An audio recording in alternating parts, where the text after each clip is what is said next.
Magandang gabi po sa Pilipinas at dito po sa UK magandang tanghali po sa inyong lahat. Kami po'y natutuwa at kayo ay aming kasama sa araw na ito upang tayo makinig ng mabuting balita ng Panginoon. Ngayon po ang ating pong opening prayer ay si Sister Merly.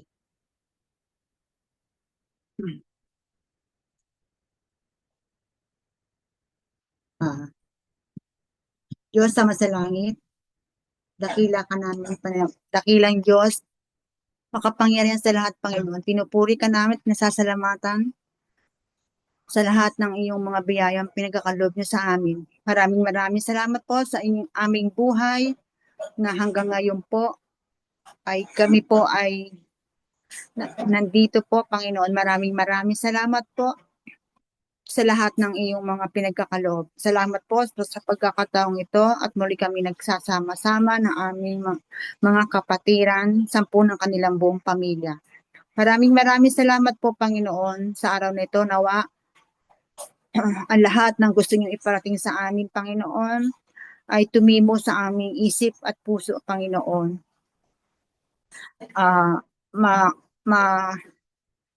Ito po ay maging sandalan namin, sandigan sa aming pamumuhay, Panginoon. Alam po namin na marami pa po kayong gustong iparating sa amin, ganun din po, Panginoon. Kami rin po ay handang makinig sa inyo sa pamamagitan ni Brother Albert. Kami po ay handang makinig sa inyo. Maraming salamat po, Panginoon, sa lahat po ng iyong pinagkakaloob sa amin, sa aming kaligtasan, kalakasan, Panginoon, sa lahat po ng inyong sa inyong pinagkakaloob sa aming kinabubuhay, Panginoon, ang lahat po naming hinihiling, Panginoon, naway lagi niyo pong ipagkaloob. Maghihintay po kami, Panginoon, kung ito po ay para sa amin, handa po kami mag-antay, Panginoon. Ito pong lahat ay pinapasa Diyos namin lahat, Panginoon.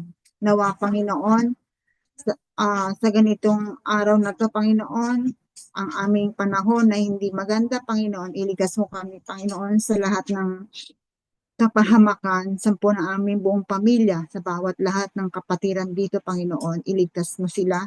Lalo na po, Panginoon, dito sa Pilipinas, Panginoon. Alam namin po, alam nyo ang aming pinagdadaanan, ang lahat ng pagsubok ng aming pinagdadaanan, Panginoon. Ito po ay maging gabay namin at lalo kami maging matatag at kami nagtitiwala sa inyo, Panginoon. Nagtitiwala at nananalig sa inyo, Panginoon. Maraming salamat po, Panginoon, sa lahat ng iyong biyaya. Maraming salamat po, Panginoon, sa pamamagitan ninyo, Panginoon, kami lumalakas, Panginoon. Ito po ang aming panalangin, Panginoon, sa pangalan ni Jesus. Amen.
Psalm chapter 1 verses 1 to 6. The way of the righteous and the wicked. Blessed is the man who walks not in the counsel of the wicked, nor stands in the way of sinners, nor sits in the seat of scoffers. But his delight is in the law of the Lord, and on his law he meditates day and night. He is like a tree planted by streams of water that yields its fruits in its season, and his leaf does not wither. In all that he does, he prospers. The wicked are not so, but like chaff that the wind drives away. Therefore, the wicked will not stand in the judgment, nor sinners in the congregation of the righteous. For the Lord knows the way of the righteous, but the way of the wicked will perish. This is the word of the Lord. Thanks be to God. Ngayon naman po ay mapapakinggan natin si Sister Shirley para sa kanyang inspirational talk. Magandang gabi sa ating mga kapatiran sa Pilipinas. Magandang tanghali po sa atin dito sa UK at ang mga nagsusubscribe. Magandang have a blessed day sa ating lahat po. Ang aking pong ibabahagi ay galing sa Romans chapter 5 verses 1 to 11. Yamang napawalang sala na tayo dahil sa pananalig sa ating Panginoong Hesukristo. Sa pamamagitan niya ay meron na tayong kapanatagan sa harapan ng Diyos. Sa pamamagitan nga niya ay tinamasa na natin ang kagandahang loob ng Diyos at lubos tayong nagagalak sa ating pag-asa na makasama ang kalwalhatian. Bukod dito, nagalak tayo sa mga nagbabata sapagkat alam natin ito'y nagbubunga ng pagtitiyaga at ang pagtitiyaga ay nagbubunga ng pagtitiyaga. Ang pagtitiyaga ay nagbubunga ng katatagan at ang katatagan ay nagbubunga ng pag-asa. Hindi tayo nagbibigo sa ating pag-asa sapagkat ang pag-ibig ng Diyos ay binuhos sa ating puso sa pamamagitan ng Espiritu Santo sa pinagkaloob sa atin. Sapagkat nooy mahihina pa namatay si Kristo sa takdang panahon para sa makasalanan, mahirap mangyari, ialay ni naman ang kanyang buhay, alang-alang sa ating taong matuwid, bagamat maaaring may mga has na gumawa nito, alang-alang sa ating mabuting tao. Ngunit pinadama ng Diyos ang kanyang pag-ibig sa atin nang namatay si Kristo para sa atin noong tayo'y makasalanan pa. At ngayon, napawalang sala na tayo sa pamamagitan ng kanyang dugo, lalo nang tiniyak na maliligtas tayo sa puot ng Diyos sa pamamagitan niya. Dati tayo'y mga kaaway ng Diyos, ngunit ngayon tinanggap na natin ang kanyang niya tayong mga kaibigan alang-alang sa pagkamatay ng kanyang anak. Kaya tiyak ang pagkaligtas natin sa pamamagitan ng at pagiging buhay ni Kristo. Hindi lamang ito, nagagalak tayo at nagpupuri sa Diyos sa pamamagitan ng ating Panginoong Hesukristo sapagkat dahil sa Kanya ay tinanggap tayo ng Diyos na kaibigan niya. Sa akin pong pagkaalam sa talatang ito ay napakalaking pasasalamat at pagpupuri sa kapurihan ng aking ipinapali sa ating Panginoon. Dahil ako po ay isa sa mga napili at nahipo ng ating Panginoon sa mga nagdaang taon, ay nagkaroon po ako ng katatagan sa ating ginagawa at patuloy na nagiging matatag sa pananampalataya. Ang Panginoon po siya ang nagbigay sa atin ng magandang takbo ng ating buhay dahil tayo po ay natututo sa kanyang mga salita at sumusunod kung ano sa ikabubuti ng ating buhay, sa aking buhay. At ngayon sa panahong ito, ang mga nagdaan, ang takbo ng buhay at ang lahat ng mga pinag-uutos ng Panginoon sa atin ay taos-puso ako po nagpapasalamat dahil sinisikap kong matanggap ang katotohanan at dapat nating gawin at patuloy na maging isang mabuting mabuti sa ating ginagawa.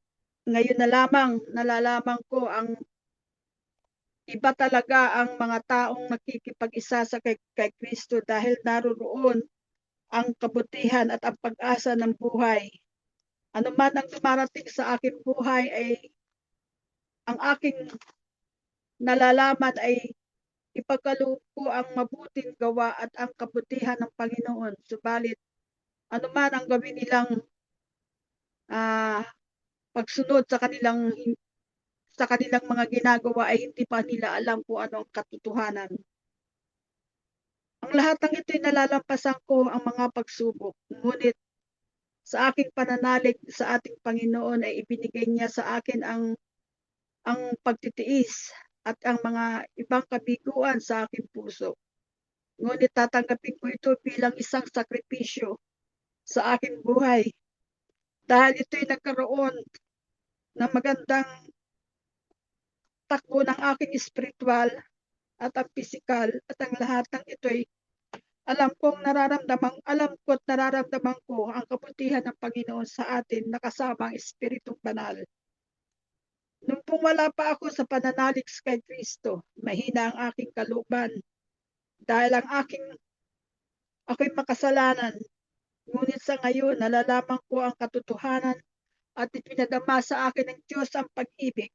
Nakalaya ako sa masasamang bagay na ang lahat ay aking niwalang bahala na ang mga masasamang mga munting ay mga kasalanang hindi dapat gawin ay kinalimutan ko at kaya sa pamagitan ng aking kaligtasan sa ating Panginoon ay pinagkaloob sa akin ng Panginoon ang magandang takbo ng buhay sa Kanya at sa lahat ng aking mga nasa sa paligiran. Ang takbo ng aking buhay ngayon ay isang miracle o magandang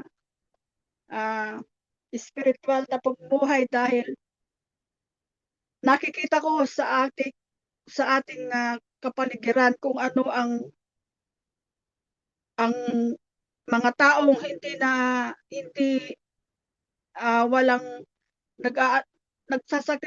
wala silang sakripisyo upang makilala ang Panginoon.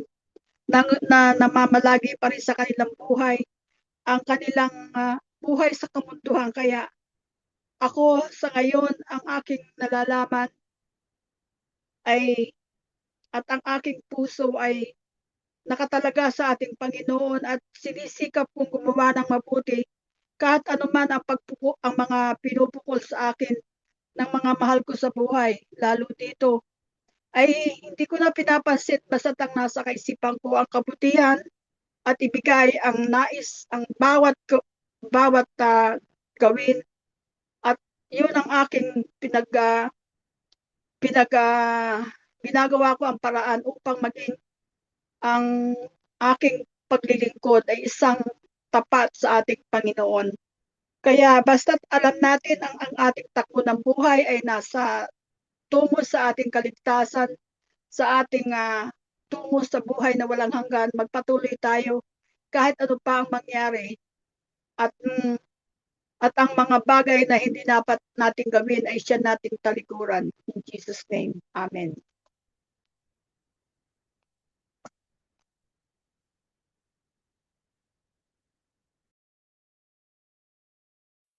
Maraming salamat po, Sister Shirley. Ngayon naman po yung ating dinidinig ang paliwanag ni Brother Albert sa ating Word of God.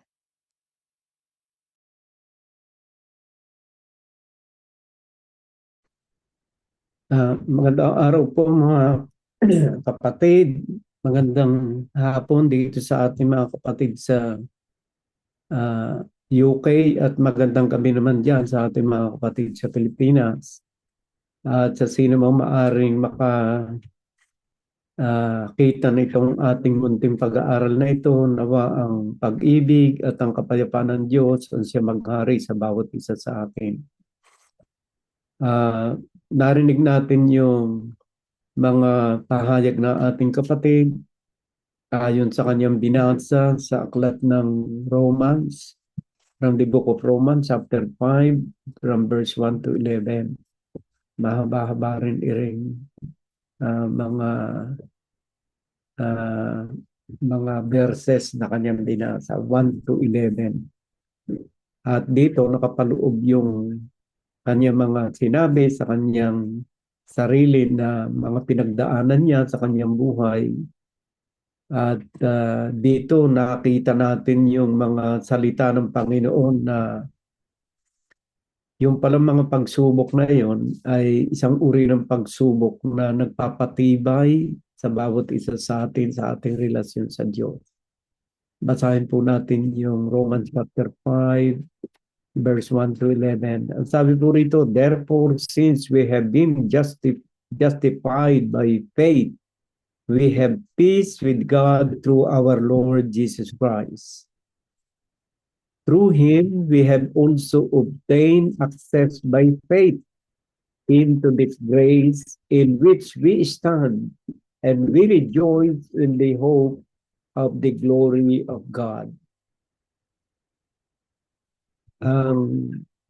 Nakikita po natin dito yung pananampalataya na nagbibigay sa atin ng justification o nung katarungan sa atin na justified tayo because of our faith to our Lord Jesus Christ. But in some other part of the Bible, nakikita po natin na ang pananampalataya ay kailangang may lakip na gawa. Kaya nga sabi rito sa aklat ng James chapter 2 verse 26, ang sabi rito, for as the body apart from the spirit is dead, so also faith apart from work is dead. So nagkaroon dito ng comparison si Santiago na kung paano ang katawan na walang espiritu ay patay. Yan, naalala po natin ang kamatay ng isa nating kapatid. Yung kanyang huling hininga, nag-depart sa kanyang katawan ang spirit. At nakita natin, yun ang kamatayan. Yung kamatayan ng katawan. Kapag humiwalay ang espiritu, ang katawan ay namamatay. So, yung spirit umalis, namatay ng ang katawan. Kaya sabi rito, for as the body apart from the spirit is dead, kung paano na ang katawan na walang espiritu ay patay, so also faith apart from work is dead. So, dito makita natin yung paghalimbawa ni San Santiago na ganun din ang pananampalataya na walang gawa. So, kailangan ang gawa sa ating pananampalataya. Kaya kung itutuloy natin yung binasa ni Sister Shirley, naandun yung mga gawa, yung mga perseverance o endurance. Gayon. Kaya kami sinasabi ng Panginoon, those who endure into the end will be saved. Ang titiis hanggang wakas ang siyang maliligtas. So, kailangan ang pagtitiis. Ngayon, ano ba yung mga bagay na titiisin? Napakaraming mga ini-enumerate nga rito sa aklat ng Roma, chapter 5, verse 1 and the following. Ang sabi rito, sa verse 3, not only that, but we rejoice in our suffering. So yung palang suffering sa mga Kristiyano ay lalong nagpapatibay sa ating pananampalataya. Knowing that suffering produces endurance. O yung pagtitiis. Yung pala'y bahagi ng ating buhay Kristiyano. Yung tayo ay padaanin din sa mga suffering o pagtitiis, knowing that suffering produces endurance. Ayan. Ay ano po ba yung mga suffering na pinagdaraanan ng isang Kristiyano? Basahin nga natin sa aklat ng Mateo 5:13. Ang nakalagay dito ay ganito. Ayan.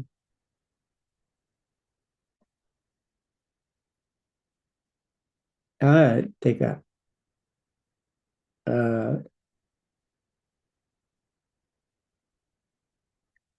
Nasaan ba yung aking binasa? Chapter 5, verse 7, verse 13. Ayan.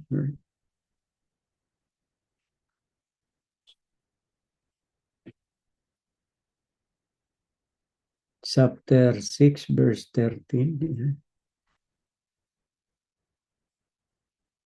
Nasaan yung aking binasa yung kanina?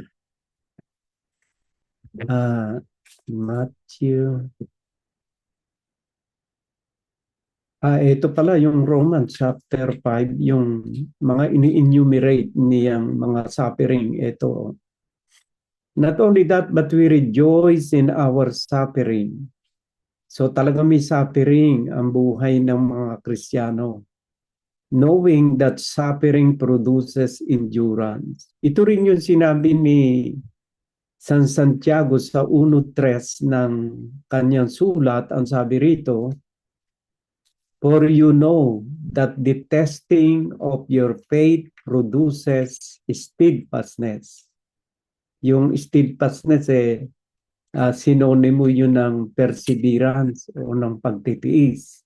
Pagkatapos sabi pa niya rito, and let steadfastness have its full effect, that you may be perfect and complete, lacking in nothing.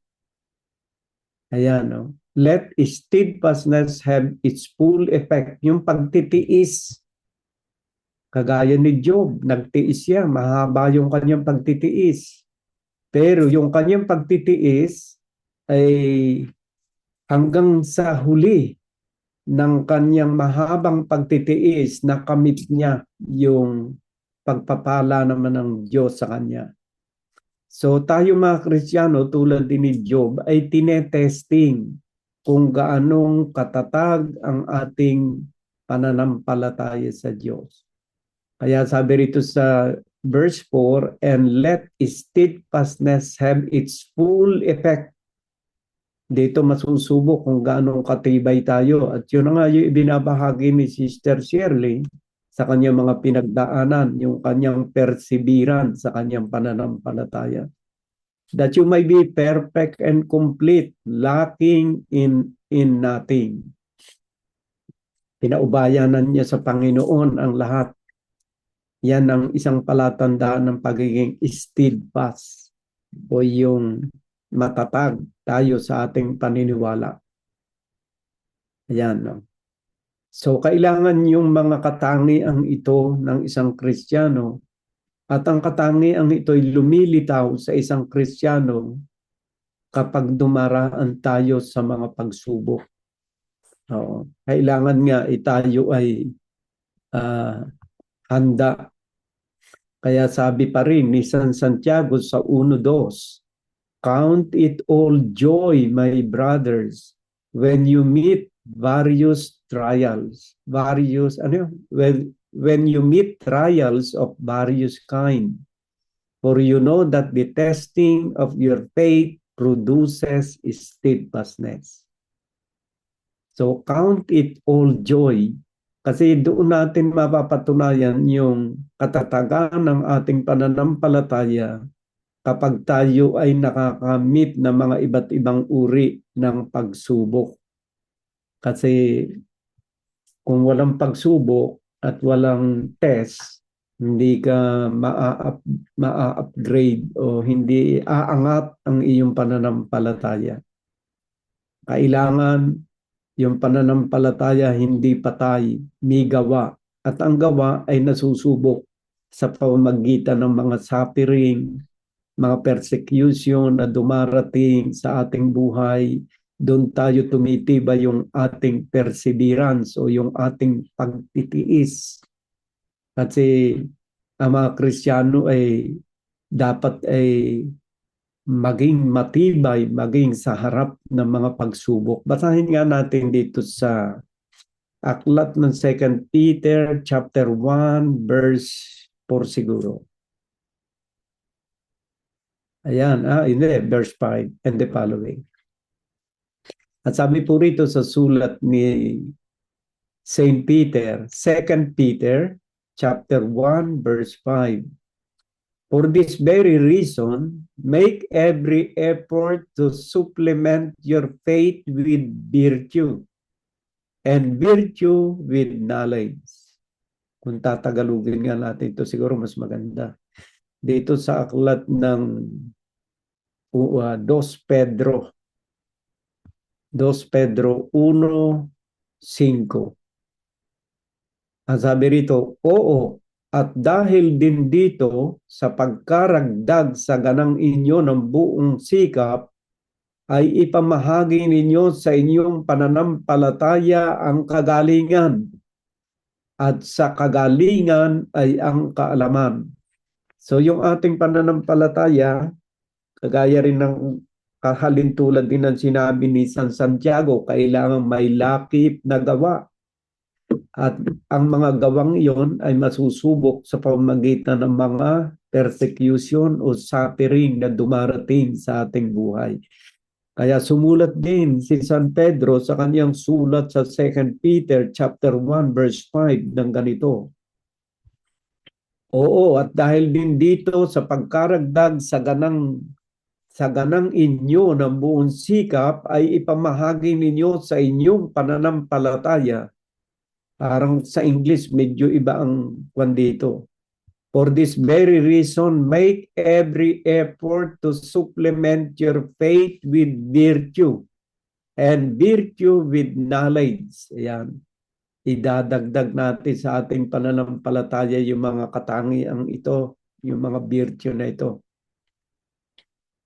Ang nakalagay dito sa verse 6, at sa kaalaman ay ang pagpipigil, at sa pagpipigil ang pagtitiis, yung perseverance, yung endurance. Kailangan pala yun. At kailangan din ang isang Kristiyano mapagpigil. Kapag ka ikaw ay nadadala ng iyong damdamin, kailangan meron kang pagpipigil. Kasi kung minsan nakakapagsalita tayo napapabigla tayo magsalita ng masama. At sa kaalaman ay ang pagpipigil. Siyempre, wala namang saway na maririnig ka kundi ka magbabasa ng Biblia. Sa Biblia kasi merong nakalagay doon na kailangan meron tayong pagpipigil. Kagaya sa bibig, pagpipigil ng pagsasalita ng masama. Pagpipigil sa pag-iisip ng masama. Pagpipigil sa paggawa ng masama. Maraming mga bagay na dapat nating ipaisailalim ang ating sarili sa pagpipigil. At yan ay lahat ay sa paggawa ng masama o labag sa kalooban ng Diyos. At nakalagay dito at sa pagpipigil ay ang pagtitiis. Siyempre habang ikaw ay nagpipigil at yung iyong silakbo ng damdamin ni iyong pinipigil, mayroong kalakip yung pagtitiis. Pagtitiisan mo ang iyong sarili na huwag kang magkasala. At sa pagtitiis ay kabanalan. At dahil sa iyong pagtitiis na yon na ginagawa mo, dahil sa iyong pagsunod sa kalooban ng Diyos, dadalahin ka naman ito sa kabanalan, sa holiness. Kasi nakakaiwas ka sa pagkakasala dahil sa pagtitiis. Nagtitiis ka na huwag magsugal. Nagtitiis ka na huwag kang mambabae. Nagtitiis ka na huwag kang magnakaw. Kasi nandyan lagi ang mga tukso sa ating paligid. Ang pagtitiis ay isang magandang katangian at hindi lamang katangian, dapat na maging bahagi ng ating buhay. Pagtitiis maging sa mga taong nakapaligid sa atin, sapagkat hindi lahat ng mga taong nakapaligid sa atin ay mga mabubuting tao. Merong mga taong dapat na pagtiisan. At sa pagtitiis ay ang kabanalan. At dito dadalahin tayo ng mga katangiang ito ng pagtitiis, pagpipigil sa kabanalan. Bakit? Kasi hindi tayo napasa sa ilalim sa silakbo ng ating damdamin, kundi tayo napapasa ilalim sa kautusan ng Diyos na nagsasabi ng pagpipigil at pagtitiis. At dito sa verse 7, at sa kabanalan ay mabuting kalooban sa kapatid.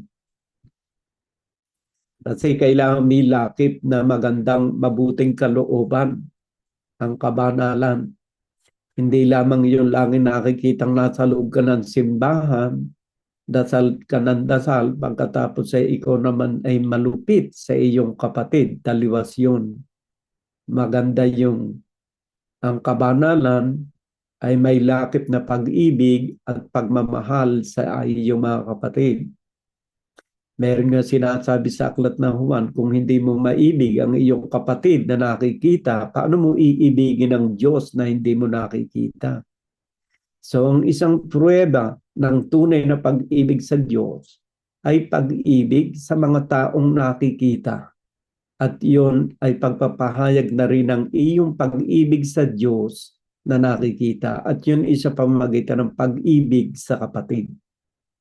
At sa kabanalan ay mabuting kalooban sa kapatid. At sa mabuting kalooban sa kapatid ay ang pag-ibig. Yung kasi pag-ibig na yun, ay pag-ibig na talagang may halo yung pagtitiis, may halong pagpipigil, at mabuting kalooban, doon nahahayag ang pag-ibig na nanggagaling sa Diyos. Kaya tayo mga Kristiyano, ihanda natin ang ating mga sarili na sa daigdig na ito, marami tayong dapat na pagtiisan. Maraming bagay ang dapat nating tiisin sa ating kapaligiran, sa ating mga, kahit narito sa ating mga kasambahay, sa ating kapwa, ang pagtitiis, ang pagtitiis at ang pagpipigil at ang kabanalan ay napakahalagang sangkap sa ating magandang relasyon unang-unay sa Diyos at sa ating kapwa. At ang nakalagay rito sa verse 8, sapagkat kung nasa inyo ang mga bagay na ito at sumasagana, ay hindi kayo pababayaang maging mga tamad o mga walang bunga sa pagkakilala sa ating Panginoong Hesukristo. So kapag pala ikaw ay meron itong mga katangiang ito ay nagdadala sa iyo sa kasipagan. Magiging masipag ka sa iyong pagtitiis, sa iyong pagpipigil, magiging matiising ka sa lahat ng mga ipinag-uutos sa mga pagsubok na dumarating sa iyong buhay. At magkakaroon ka ng bunga sa pagkakilala sa Diyos. Ay siyempre, pagka talagang isinabuhay mo itong mga katangiang ito, kahit yung mga kasambahay mo sa bahay, makikilala nila talagang may Diyos ang taong ito. Nagpapakilalang meron siyang Diyos. Kasi namumuhay ka sa pagpipigil, namumuhay ka sa pagtitiis, namumuhay ka sa kabanalan, nakikilala ng iyong kapaligiran na talagang tunay na may Diyos ka. Hindi lang garantiya yung lagi lamang ka ng simbahan. Ang tunay na garantiya na ikaw ay tunay na anak ng Diyos ay sa pamamagitan ng pagsasabuhay ng kanyang mga ginagawa. Ang tunay na magandang pang-akit sa ating kapwa, sa mga nakapaligid sa atin upang maakay natin silang palapit sa Diyos ay sa pamamagitan ng ating ugali, ng ating attitude, ng ating pagkatao. Pag nakikita nila na talagang ang nakikita sa atin yung bunga ng ating pananampalataya, yung mga pagtitiis na ito sa kabila ng mga pagsubok, hindi ka gumaganti sa mga gumagawa ng masama, marunong ka magpatawad, marunong ka umunawa, nakikilala nila na talagang ang Diyos ay kumikilo sa ating buhay. At ito sabi ni San Pedro sa kanyang sulat dito sa 2 Pedro chapter 1 verse 9. Ito sabi niya, sapagkat yaong wala na mga bagay na ito ay bulag. So kapag ka pala ikaw ay wala no mga katangiang iyon, no mga pagtitiis, pagpipigil, yung kabanalan, sapagkat yaong wala na mga bagay na ito ay bulag, na ang nakikita lamang ay ang nasa malapit sa pagkalimot ng paglilinis ng kanyang dating mga kasalanan. So, yung nakikita lamang ngayon nasa malapit, ano ang ibig sabihin noon? Kailangan talaga babasahin natin yung ating ugali noong nakakaraan. Kailangan makita malaking pagbabago sa kasalukuyan. Kaya hindi lamang malapit ang ating tanaw, kundi maging doon sa malayo. Yung nakaraan at sa kasalukuyan, makitang mula sa nakaraan, nagiging maayos at maganda ang ating pamumuhay dahil sa ating pagsunod sa kalooban ng Diyos. Ayan ang sinasabi rito, sapagkat yaong wala ng mga bagay na ito. Ano ito yung mga bagay na yon? Yung mga pagpipigil, pagtitiis, kabanalan, mabuting kalooban, pag-ibig, ayan. Yan ang mga katangiang dapat na mayroon ang isang Kristiyano kasama ng kanyang pananampalataya sa Diyos. Dahil sa pananampalataya, kung hindi natin ilalakip ito, walang kabuluhan ang ating pananampalataya. Sabi nga ni San Santiago, ang isang katawan na hiwalay sa espiritu ay patay, gayon din ang pananampalatayang walang gawa. Ang mga gawang ito yung pagtitiis, pagpipigil, kagandahang loob, pag-ibig sa kapatid. Ang mga katangiang ito ang nagpapakilalang ang pananampalataya ng isang tao ay buhay. At kung wala ng mga katangiang ito ang iyong pananampalataya, ang ating pananampalataya ay patay. Kasi hiwalay sa gawa ang ating pananampalataya. So makikita natin na ang mga aral ng mga apostoles noong unang panahon ay nagkakaisa sila sapagkat iisang espiritu ang nagdidikta sa kanilang mga isipan upang isulat ang mga bagay na ito na napapakinabangin ng bawat isa sa atin. Lagi nating tatandaan na ang mga kasulatan ay pinayagan ng Diyos na mga pasulat para sa mga darating na henerasyon. Basahin nga natin sa aklat ng awit 102 nga ba yun? Verse ano ba yun? 18 yata. Ang sabi rito ay ganito sa aklat ng awit 102 verse 18. Ito'y isusulat na ukol sa lahing susunod at ang bayang lalalangin ay pupuri sa Panginoon. Bakit po pinayagan ng Diyos na isulat ang banal na kasulatan? Ito ay para sa ikabubuti ng mga lahing susunod. Sapagkat hindi po lahat ay ipinasulat sa Biblia. Merong mga bagay na hindi ipinasusulat ng Diyos. At ang mga bagay na hindi ipinasusulat ng Diyos ay hindi lubhang mahalaga para sa kaligtasan ng ating kaluluwa. Kagaya ng sinasabi rito sa aklat ng pahayag o Apokalipsis chapter 10 verse 3.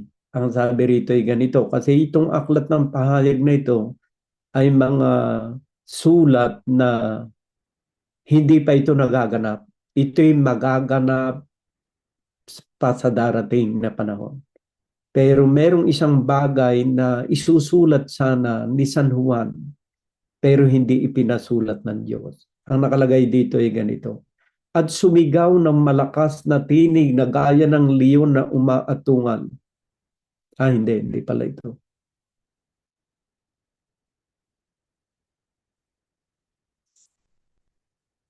Ano nga ba yung nakalagay dito? Ito nakalagay sa verse 4 po pala. At pagkaugong ng 7 kulog ay isusulat ko sana.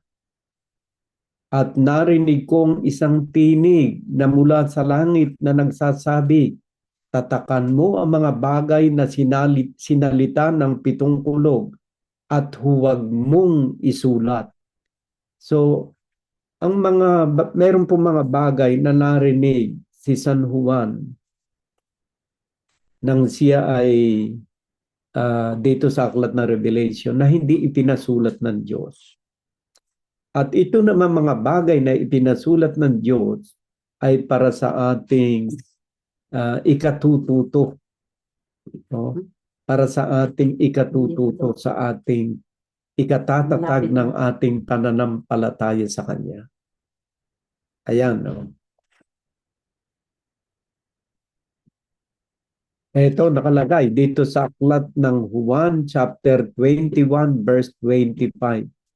At mayroon ding iba't ibang mga bagay na ginawa si Jesus na kung susulating isa-isa ay inaakala ko na kahit sa sanlibutan ay hindi magkakasya mga aklat na susulatin. So mayroong mga bagay na hindi isinulat sa Biblia. At yung mga sulat na yon ay yun yung mga tanda. Yung mga bagay na hindi pinasulat, mga sign. Pero yung mga bagay na ipinasulat, yun ay aral na dapat matutunan ng isang Kristiyano. Kaya yung mga isinulat ni Saint Paul sa aklat ng Romans chapter 5 from verse 1 to 11, yun ay para sa atin lahat. Para sa ikatututo ng isang Kristiyano. Basahin nga natin uli yung binasa ni Sister Shirley, Romans chapter 5 from verse 1. Yaman nga na mga inaaring ganap sa pananampalataya. Mayroon tayong kapayapaan sa Diyos. Paano ko nagiging ganap sa pananampalataya? Kasi yung pananampalatayang binabanggit dito may gawa, may kalakip na pagtitiis, may kalakip na pagpipigil. Yan, andyan lahat yan. Ganap sa pananampalataya. Mayroon tayong kapayapaan sa Diyos sa pamamagitan ng ating Panginoong Hesukristo. Sa pamamagitan din naman niya na nagkaroon tayo ng ating pagpasok sa pamamagitan ng pananampalataya sa biyayang ito na diyan ay nagsisilagi tayo at nangagagalak tayo sa pag-asa ng kaluwalhatian ng Diyos. At hindi lamang gayon, kundi naman nangagagalak tayo sa ating mga kapighatian. Kagaya na nasabi ko sa inyo, mayroong mga pagtitiis ang isang Kristiyano. Nagagalak tayo sa ating mga kapighatian. Nalalaman ng kapighatian ay gumagawa ng katiyagaan o ng perseverance, ng pagtitiis. Kagaya ng binasa ko rin sa 2 Peter chapter 1 verse 5. At ang katiyagaan ng pagpapatunay at ang pagpapatunay ng pag-asa. At ang pag-asa ay hindi humihiya sapagkat ang pag-ibig ng Diyos ay nabuhos sa ating mga puso sa pamamagitan ng Espiritu Santo. Alam niyo, pag napabuhos ang Espiritu Santo sa ating mga puso, yun ay patunay na tayo mga anak ng Diyos. Ayon sa ibang talata dito sa aklat ng Romans chapter 8, verse 1 and the following, nagpapahayag yan ng pagiging anak ng Diyos kung tayo nasa ilalim ng patnubay ng Espiritu Santo. Sapagkat nang tayo ay mahihina pa ay namatay si Kristo sa kapanahunan dahil sa mga masama. Isipin ninyo mga kapatid, tayo nung unang panahon sa ating buhay ay hindi natin alam ang kalooban ng Diyos. Walang nangangaral sa atin ng buhay na salita ng Diyos na kagaya ng ating naririnig ngayon. Kaya tayo noon namumuhay sa galit, namumuhay sa bisyo, namumuhay sa paglabag sa kalooban ng Diyos. Although sinasabi natin tayo ay laging sumisimba, tayo laging umaattend ng ng mga sambahan, pero patuloy ang ating buhay sa paggawa ng mga hindi kalugod-lugod sa Diyos. Ibig sabihin, walang pagbabago. Ayan. Ang sabi rito yan na sinasabi ko rito sa verse 8. Datapwat ipinagtatagubili ng Diyos ang kanyang pag-ibig sa atin na nang tayo'y mga makasalanan pa. Noong mga panahong yun na tayo hindi pa natin ganap ang pagkakilala sa Diyos. Nasa ilalim tayo ng pagsusugal, nasa ilalim tayo ng paglalasing, nasa ilalim tayo ng pagchichismis, lahat ng masasama, mga paninirang puri sa ating kapwa. Noong mga panahong iyon, ay namatay na si Kristo para sa ating mga kasalanan. Ayan. Ayan. Ang nakalagay dito, na nang tayo'y mga makasalanan pa, si Kristo ay namatay dahil sa atin. So yung offer of salvation ng ating Panginoon Jesucristo laging nakaabang sa bawat isa. Ang atin lang gagawain, tanggapin ang kanyang mga aral, magkaroon tayo ng pananampalataya sa kanya. Sapagkat si Kristo'y minsan lamang namatay upang ang lahat ng kasalanan ng from generation to generation mula ngayon hanggang sa darating na panahon, kasama silang maliligtas kung sila ay mananampalataya at tatanggap sa kanyang mga aral. Kaya ito'y napakagandang tandaan natin ang verse na ito. Datapwat ipinagtatagubili ng Diyos ang kanyang pag-ibig.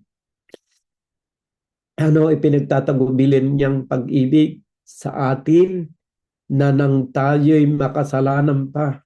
Si Kristo ay namatay dahil sa atin. So, hinihintay lamang ng Diyos yung ating pagtanggap sa Kanya, yung ating pananampalataya sa Kanya upang tayo'y makasama sa binili ng Kanyang dugo sa tuktok ng Kalbaryo. Laging nakabukas ang kamay ng ating Panginoon Jesucristo, yung Kanyang pag-aalay ng Kanyang sariling buhay at dugo ay nagbubukas ng pintuan ng kalangitan sa bawat isa sa atin. Maging sino ka man, makasalanan ka man, anumang uri ng mga kasalanan ng iyong ginawa, kung pagkatapos mong kilalanin si Kristo, magsisisi ka ng iyong mga kasalanan, ang kanyang pagkamatay sa krus ay nagbukas ng pintuan ng langit sa bawat isa sa atin. Dapat samantalahin natin ang pintuan ito ng pagbubukas sapagkat si Kristo ay pintuan na pasukan ng mga tupa. At tayo dapat maging isang ganap na tupa. Ito sinasabi po ng aklat ng Mateo chapter 20 verse 28. Ito sinasabi. Verse 20, chapter 20 verse 28. Ayan. Gayon din naman ang anak ng tao ay hindi naparito upang paglingkuran, kundi maglingkod at ibigay ang kanyang buhay na pangtubos ng marami. Tayong lahat ay nasa kuko ng kadiliman. Tayong lahat ay alipin ng kasalanan. At tanging ang buhay at ang dugo ng ating Panginoon Jesucristo ang tanging makatutubos sa lahat ng ating mga nagawang kasalanan at pagkakamali. Kailan ka maghihintay ng pagtubos ng ating Panginoon Jesucristo? The best time na tayo ay makabahagi ng kanyang pagtubos ay ngayong mga oras at sandaling ito.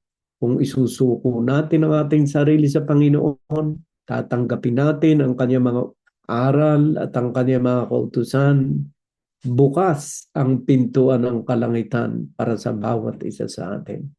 At tayo bilang kabahagi ng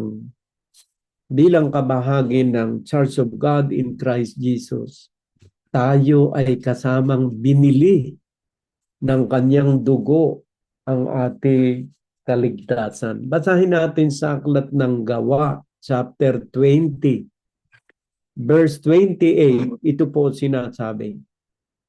Kaya mahalaga na tayo nasa tamang pananampalataya at nasa tamang iglesia. Ito ang sabi.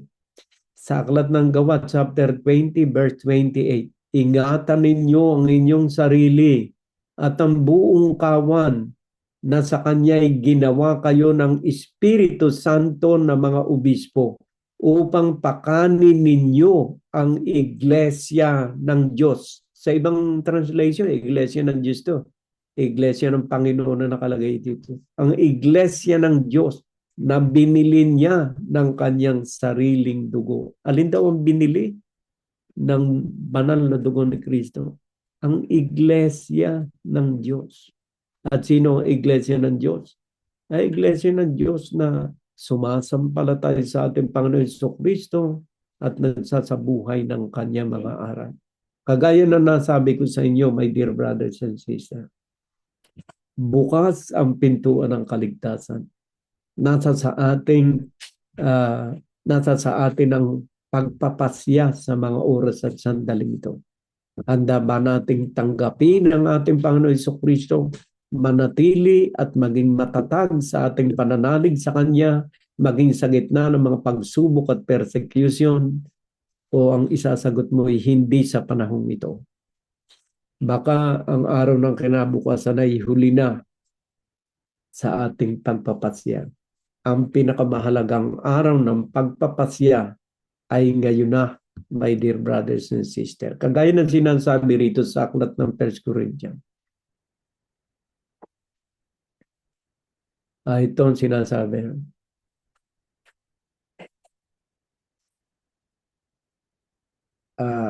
Dito yata. 2 Corinthians yata yun. Ito sinasabi. Ito ang sabi sa aklat ng 2 Corinthians chapter 6 verse 2.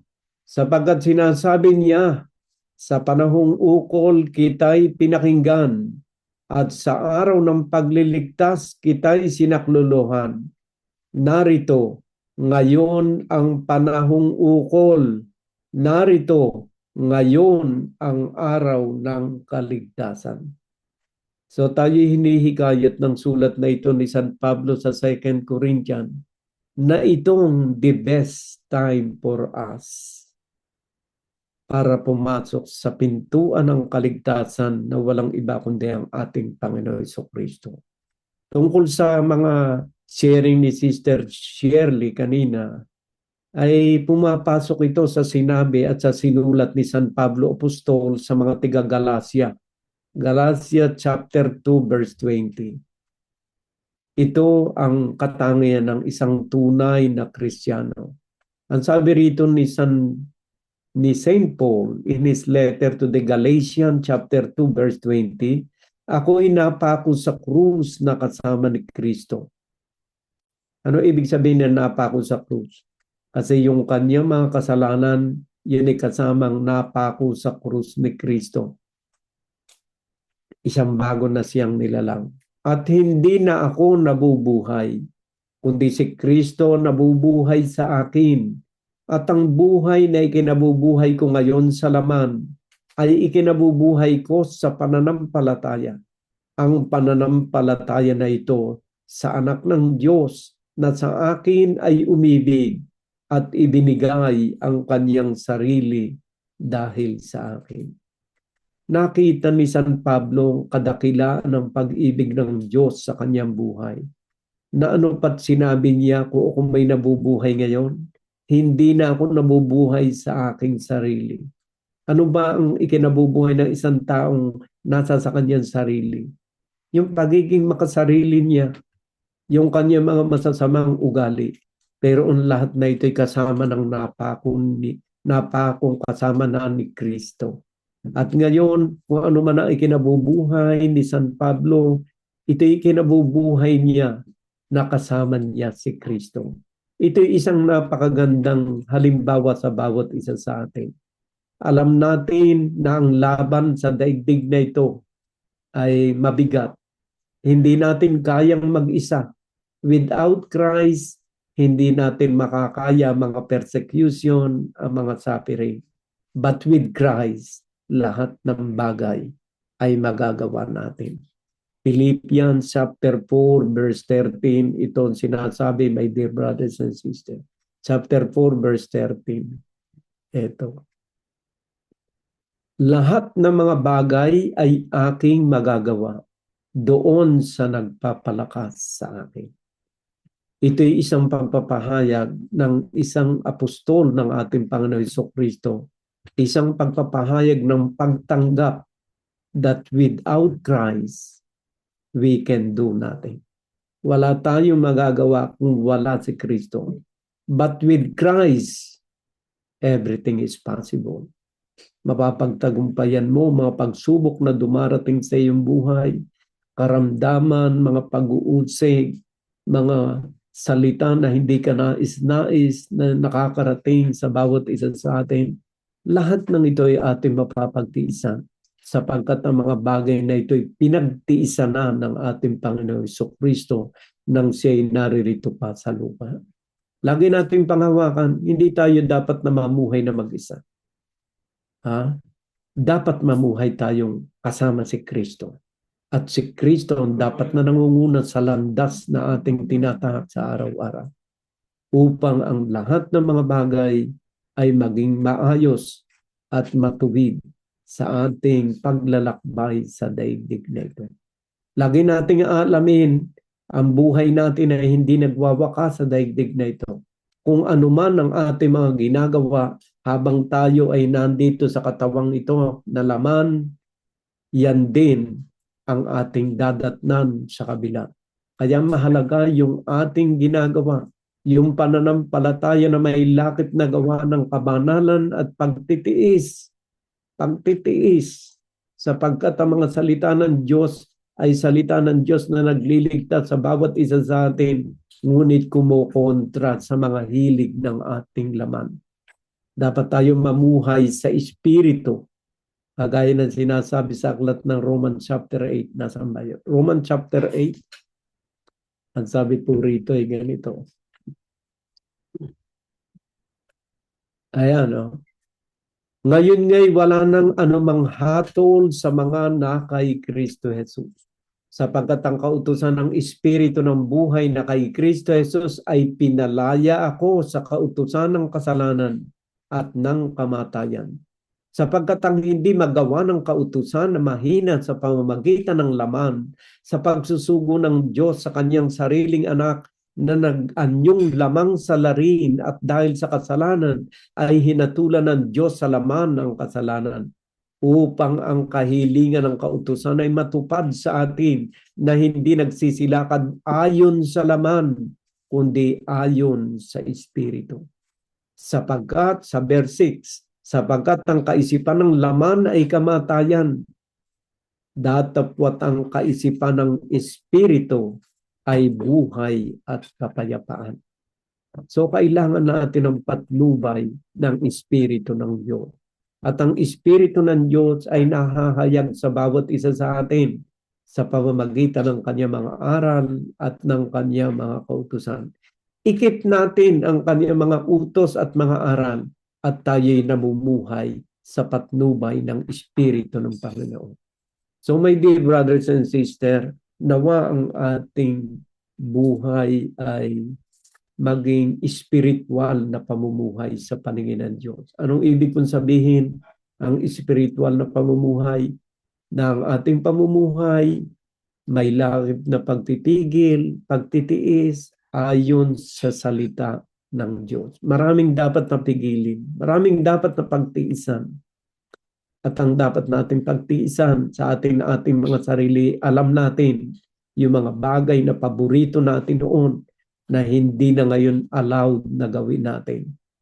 Dapat tayo'y matiisin. Yung mga bagay na bisyo natin noon, dati noon yung ating mga bibig ay walang preno sa pagsasalita ng masama. Ngayon dapat nating tiisin. Dapat nating pigilin ang ating mga labi sa pagsasalita ng masama. Dapat nating pigilin ang ating kamay sa paggawa ng masama. Dapat nating pigilin ang ating kaisipan sa pag-iisip ng masama at mga negatibong bagay sa ating kapwa. Napakaraming mga dapat nating pigilin.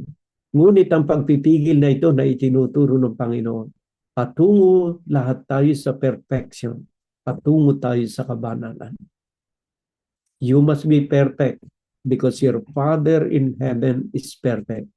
Perfectness is very impossible to attain.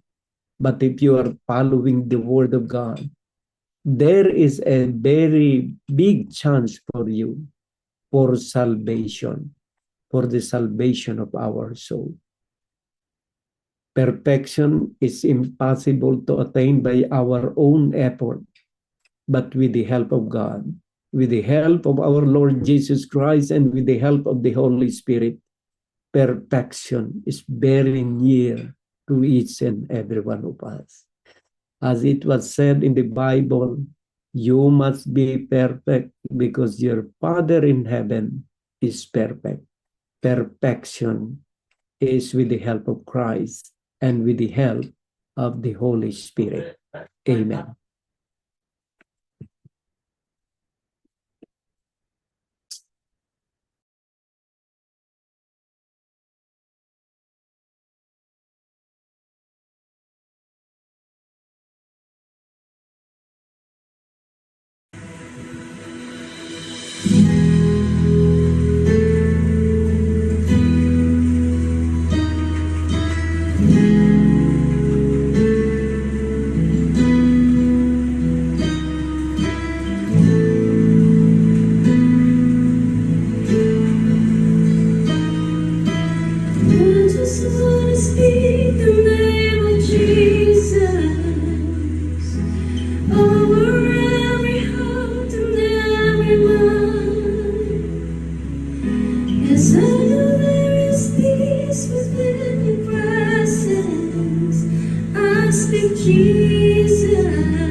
Jesus in the darkness over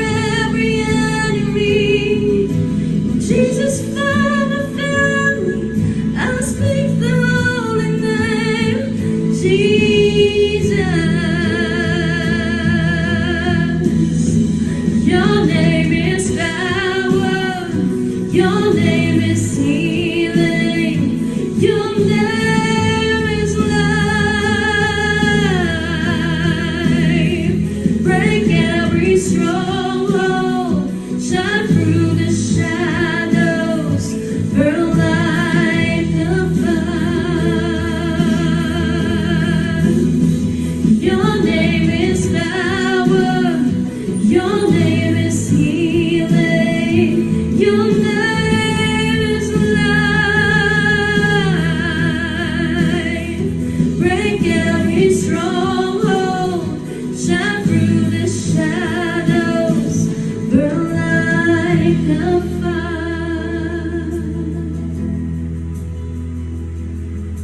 And I just want to speak the name of Jesus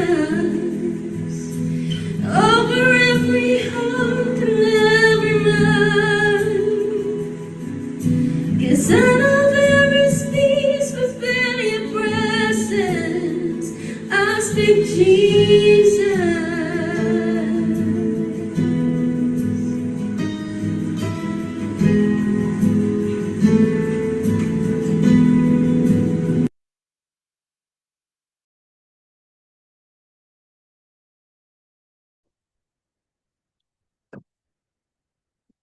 Sa ngalan ng Ama, ng Anak, at ng Espiritu Santo. Panginoong Diyos, maraming salamat po sa araw na ito. Maraming salamat po sa pagtatapos ng aming gawain na naman, Panginoon, sa buong isang linggo, Lord. Sa paggabay ninyo sa amin, Panginoon, maraming salamat po, Panginoon, sa pagbibigay ninyo sa amin ng lakas ng pangangatawan, Panginoon, lakas ng loob sa paglayo ninyo sa amin, sa mga kapahamakan, Panginoon. Kami po'y lubos-lubos na nagpapasalamat, Panginoon. At humihingi din po kami, Panginoon, ng kapatawaran sa lahat ng aming nagagawang kasalanan, Panginoon. Hugasan niyo po kami, Panginoon, ng inyong banal na dugo upang kami po, Panginoon, ay katanggap-tanggap sa inyong pagpapatawad, Panginoon. Maraming salamat po, Panginoon, at naway sa susunod na linggo, Panginoon, ay muli na naman po naming magampanan ang aming gawain, Panginoon, na magkasama-sama, Panginoon, at naway madagdagan pa kami, Panginoon, na makikinig ng inyong mga banal na salita, Panginoon. Lord, itinataas ko po sa inyo, Panginoon, ang aking mga kapatiran dito sa Church of God in Christ Jesus, Panginoon. Naway bigyan niyo po kami ng peace of mind at lakas ng loob, Panginoon, at lalaban, Panginoon, sa kahit anumang pagsubok ng buhay, Panginoon, upang kami po, Panginoon, ay manindigan, Panginoon, para sa inyo, Lord. Kami po, Panginoon, ay makasunod sa inyong mga kautusan, Panginoon.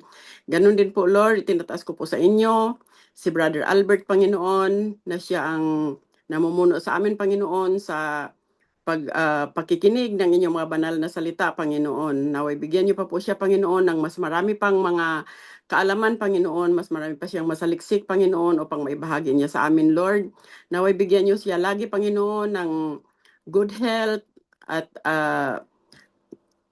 long life, Panginoon, kasama ang kanyang may bahay na si Sister Lita, Panginoon, at ang kanilang buong pamilya, Panginoon. Ilayo niyo po sila sa mga kapahamakan, Lord.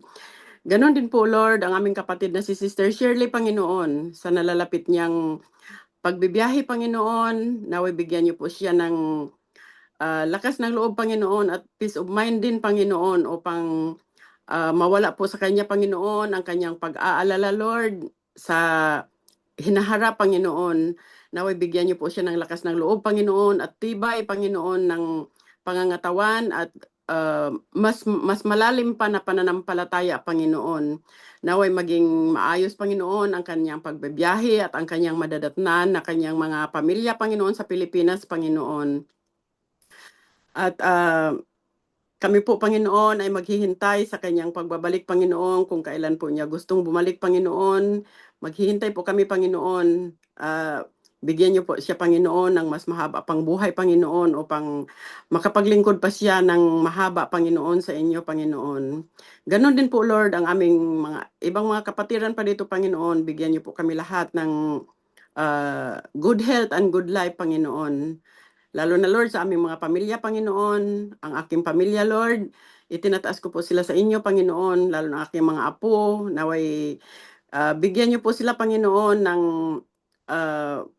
magandang bukas, Panginoon, at matatalino magsilaki ng matatalino, Panginoon, at may takot sa inyo, Lord. At naway magpatuloy sila, Panginoon, sa paglilingkod sa inyo, Lord, Hawakan niyo po sila, Panginoon, at huwag niyo pong hayaan, Lord, na manghina sila, Panginoon, sa paniniwala sa inyo, Panginoon. Naway maakay pa namin, Panginoon, ang aking iba pang mga apo, Panginoon, at ang aking iba pang mga anak, Panginoon, na makikinig ng inyong mga banal na salita, Lord.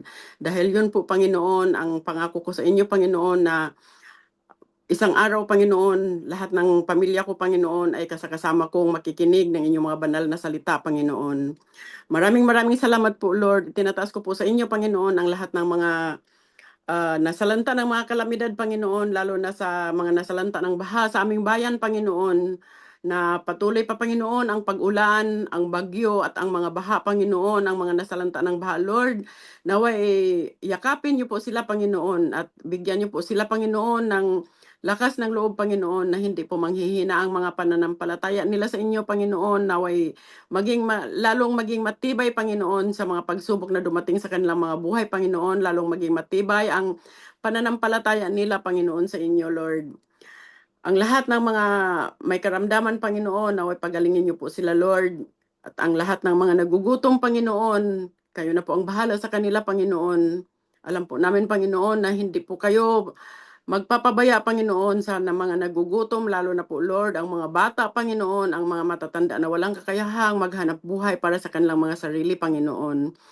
Maraming maraming salamat po, Lord. Hanggang sa susunod na linggo, Panginoon, naway kami muling magkasama-samang lahat, Panginoon, at muli niyo po kaming tawagin, Panginoon, upang gampanan na naman namin ang aming gawain, Panginoon, sa susunod na linggo, Lord. Maraming maraming salamat, Lord, at hanggang sa mga darating pa na mga linggo, Panginoon. Maraming salamat po, Lord, sa inyong kabutihan sa amin, Panginoon, sa walang sawa ninyong pagmamahal, Panginoon. Maraming maraming salamat po. In Jesus' mighty name I pray. Amen.